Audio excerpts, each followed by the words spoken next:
actuellement 3h40 du matin. J'ai pas énormément dormi. Après, l'avantage c'est qu'on peut traverser la rue en toute sécurité.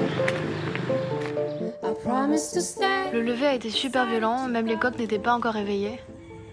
Dans la torpeur, j'ai quand même réussi à monter dans le bon train.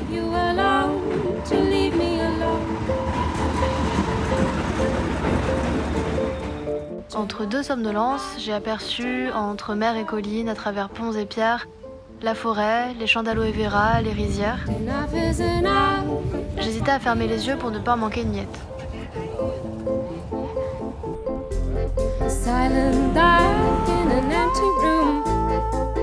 En revanche, j'ai fait semblant de dormir pour que le groupe de grands-parents dans mon wagon arrête d'insister pour me nourrir.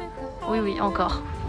Ça n'a pas très bien marché et vous imaginez bien que je suis descendue à ma station 9 heures plus tard en n'ayant absolument plus faim. Ça faisait longtemps que j'étais pas venue à Hoi An, sans doute plus de 7 ans, mais c'est une ville qui m'a toujours beaucoup plu. Pas seulement pour le charme des rues colorées de la vieille ville, classée au patrimoine de l'UNESCO, mais surtout pour son côté paisible, une ville qui se laisse vivre près de l'eau.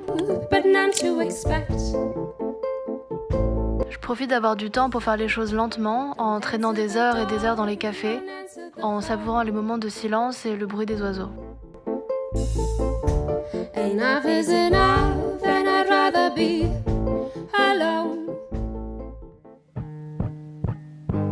Dans ce calme, il y a la magie des rencontres éphémères.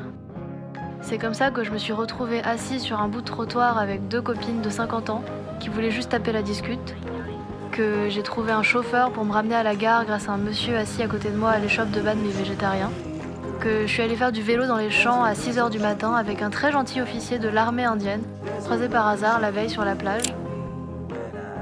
You can say bánh mì tại vì người nước ngoài biết bánh mì là gì. Que je me suis retrouvée à donner des cours d'anglais, aller boire un bubble tea et manger des brochettes avec la serveuse du café dans lequel j'avais traîné dans l'après-midi.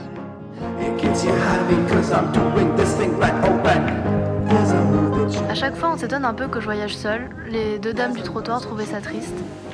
Mais si j'étais pas seule, je les aurais peut-être jamais rencontrées.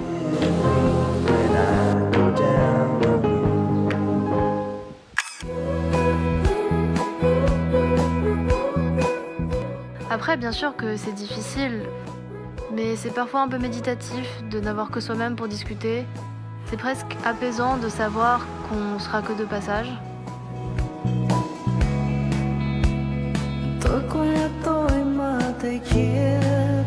C'est gratifiant aussi de socialiser sans arrêt, de réussir à aborder des gens, ce que j'aborde habituellement, de parcourir la campagne en vélo sous un soleil écrasant entre les motos et les camions.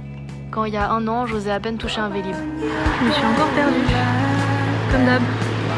C'est un peu comme sur la route. J'apprends que parfois il est moins dangereux d'accélérer que d'attendre que ça passe.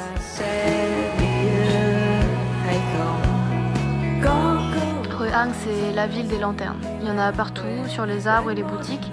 Et c'est donc logique que là aussi, ce soit une ville qui vive la nuit. Au coucher du soleil, les rues dégorgent une foule de touristes et de vendeurs de rue.